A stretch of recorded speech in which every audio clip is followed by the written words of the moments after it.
You know, when we hear the word green or eco-friendly, our minds usually jump to recycling, maybe reusable coffee cups.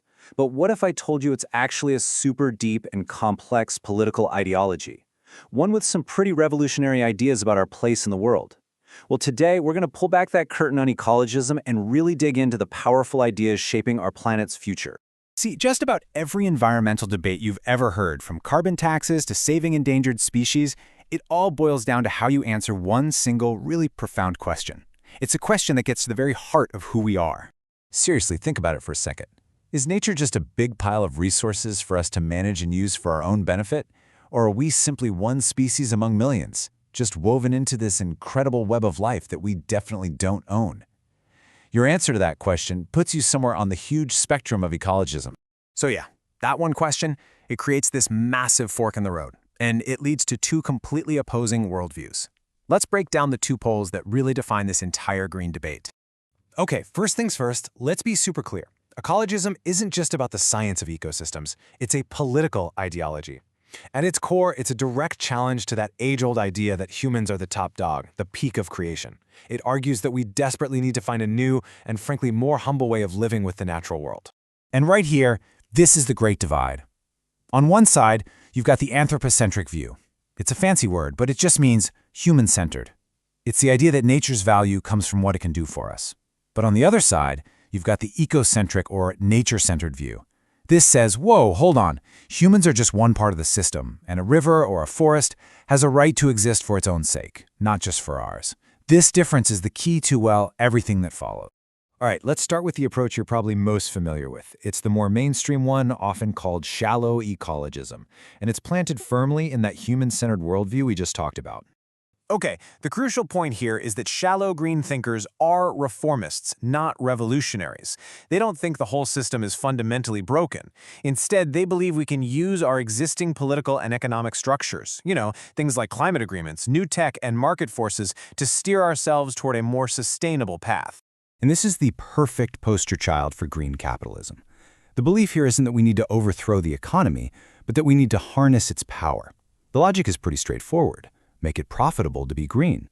If you create market incentives for technologies like this massive solar farm, the system will eventually correct itself. It's all about tweaking the machine, not building a brand new one.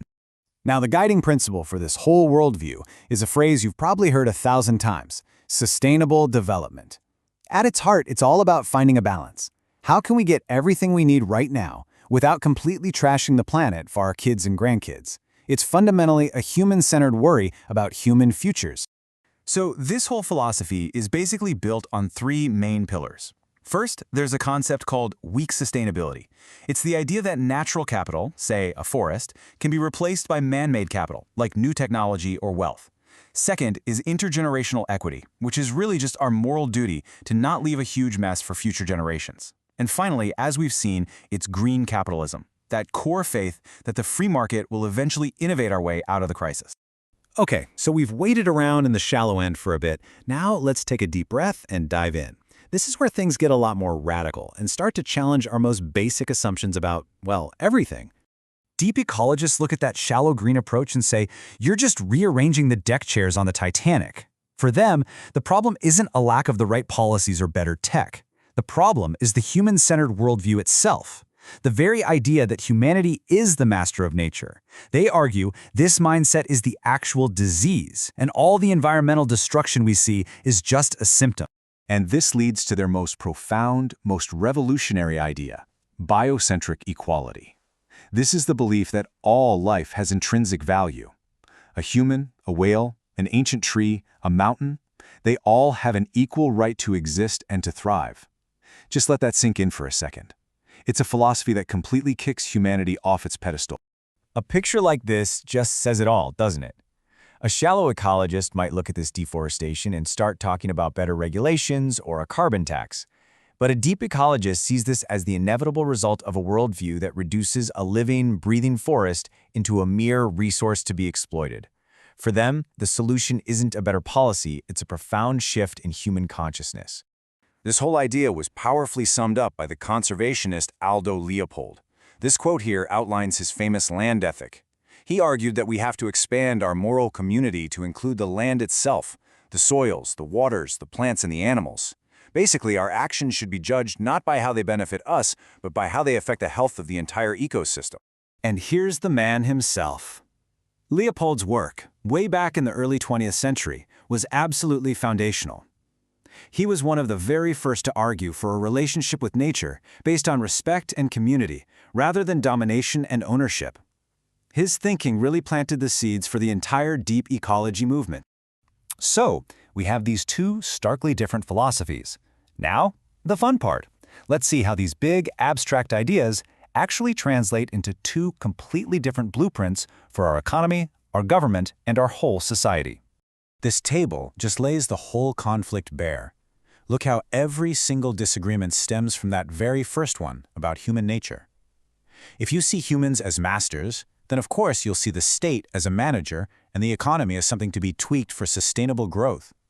But if you see humanity as just one part of nature, then the whole system looks different. Consumerism becomes the problem, not the solution, and that big, centralized state looks less like a helpful steward and more like an instrument of control. And even within that deep green camp, you get different flavors. Thinkers like Murray Bookchin developed what's called social ecology. He argued that our domination of nature comes directly from the way we dominate each other through things like capitalism, social hierarchies, and the state. His solution: to fix the ecological crisis, we first have to create a non-hierarchical, truly free human society. And in a similar vein, ecofeminism draws this powerful parallel between how patriarchal societies treat women and how humanity as a whole treats nature. It argues that the exact same mindset that justifies the domination of women is the one that justifies clear-cutting a forest.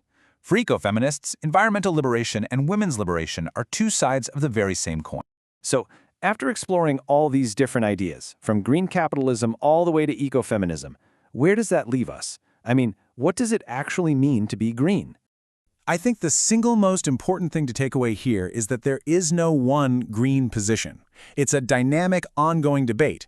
It stretches all the way from the reformists who believe in sustainable development inside our current system to the radicals who believe that system is the root of the entire problem and that the only real solution is a revolution in consciousness, a total rethinking of our place on this planet. And that brings us right back to you, doesn't it? The choice between shallow and deep green isn't just about environmental policy. It's a huge question about humanity's future and our very identity. Do we just need better management, or do we need a whole new philosophy for living? Do we reform the world we have, or do we need to fundamentally rethink our place in it? The answer, whatever it is going to define the world we leave behind.